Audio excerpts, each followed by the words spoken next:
Alright, so last time हमने काफ़ी सारे इनबिल्ट फंक्शंस देखे थे स्ट्रिंग के।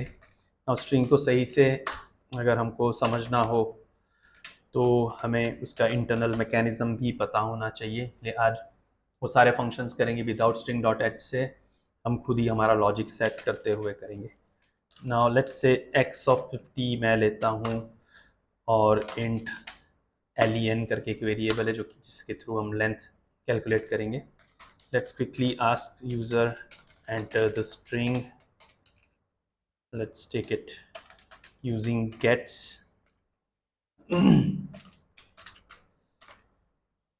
len equal to 0. Now कोई भी स्ट्रिंग है, सपोज x ऑफ 50 है, तो ये ज़्यादा से ज़्यादा मतलब 50 कैरेक्टर होल्ड कर सकता है, लेकिन मेजरली 49 कैरेक्टर मैक्सिमम होल्ड कर सकता है, और एक वो नल के लिए रखता है last index. So let's say x of len not equals to \0 which represents null and then len plus plus. Let's quickly find the length equals to %d comma len and then return 0. आपने देखा मैंने for loop में मुझे अंदर कुछ नहीं करवाना, इसलिए डायरेक्टली मैंने सेमीकोलन दे दिया। Now 1 semicolon is equals to curly braces start and over. So do nothing for loop अगर हमें बनानी हो तो पीछे सेमीकोलन दे देना है। फिर भी फॉर लूप का जो लेंथ वेरिएबल है बार बार प्लस होगा जब तक के एक्स ऑफ लेंथ नल तक न आ जाए। Let's quickly run and check क्या बोल रहा है। ओके, पुट्स के पास एक्स्ट्रा पैरामीटर नहीं है, तो यहाँ पे हमें प्रिंट एफ लिखना पड़ेगा। Print F. Alright, let's say मैं लिखता हूँ हेलो वर्ल्ड। सो 11 कैरेक्टर है, 5 5 10 और एक बीच का स्पेस 11, विच इज़ फाइन।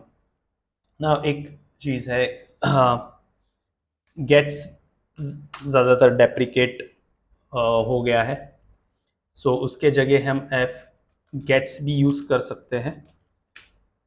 हम एफ गेट्स मेजरली किसी फाइल स्ट्रीम में से स्ट्रिंग रीड करने के लिए यूज़ करते हैं, लेकिन हम स्टैंडर्ड इनपुट जो कि अपना कीबोर्ड है वहाँ से भी यूज़ कर सकते हैं।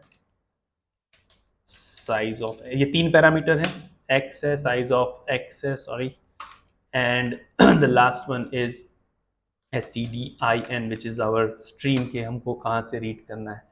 Now the interesting part about fgets is कि वो जब भी हम कोई सेंटेंस डाल के एंटर करते हैं, एंटर मीन्स /n, तो वो /n तक को स्टोर कर लेता है और उसके बाद नल वैल्यू देता है या सेव रखता है। सपोज हेलो वर्ल्ड की ही बात करें, let's run and find it और वे कि क्या है उसका आउटपुट।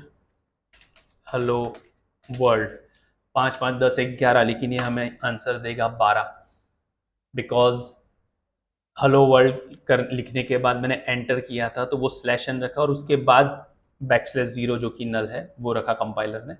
तो इसको अगर आपको एक्यूरेटली रीड करना हो तो इंस्टेड ऑफ \0 आप /n तक रीड करो। Now again F9 and F10 और मैं लिखता हूँ hello world again. This time यहाँ पे हमको एग्जैक्टली 11 आया। So that's about it.